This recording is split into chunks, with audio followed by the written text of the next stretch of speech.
लड्डू गोपाल की सेवा और पूजा अर्चना लगभग हर घर में होती है।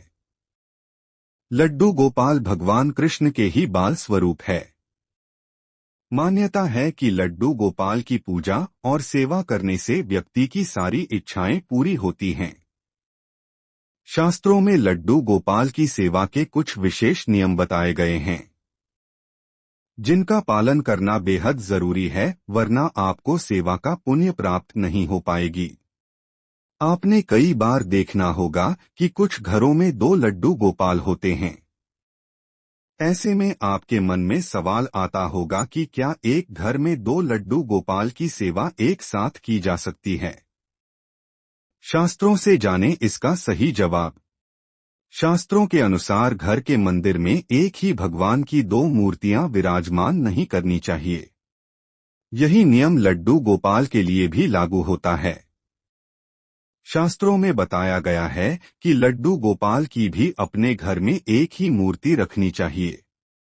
वास्तुशास्त्र में भी यह बताया गया है कि घर में एक ही भगवान की 2 मूर्तियां रखने की सकारात्मकता की जगह नकारात्मकता आती है। इसलिए अपने घर में लड्डू गोपाल की एक ही मूर्ति विराजमान रखें और सच्ची श्रद्धा के साथ उनकी सेवा करें। 2 मूर्तियां रखने से आपकी भक्ति 2 जगह बट सकती है, जिस वजह से थोड़ी भूल चूक भी हो सकती है।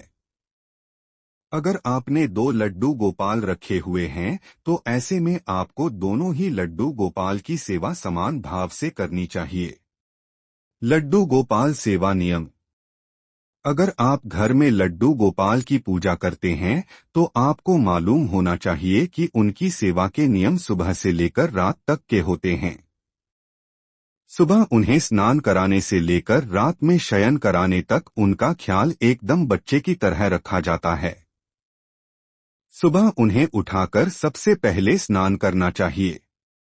इसके बाद उनका श्रृंगार करें और फिर उनकी पूजा अर्चना करने के बाद उन्हें भोग लगाएं। लड्डू गोपाल को 4 समय का भोग लगाएं। सुबह, दोपहर, शाम और रात के समय दूध का भोग लगाकर उन्हें शयन करा दें। इस बात का ख्याल रखें कि आप जब भी कान्हा जी को भोग लगाएं तो उसमें तुलसी दल जरूर डालें। भगवान कृष्ण बिना तुलसी दल के भोग को स्वीकार नहीं करते हैं।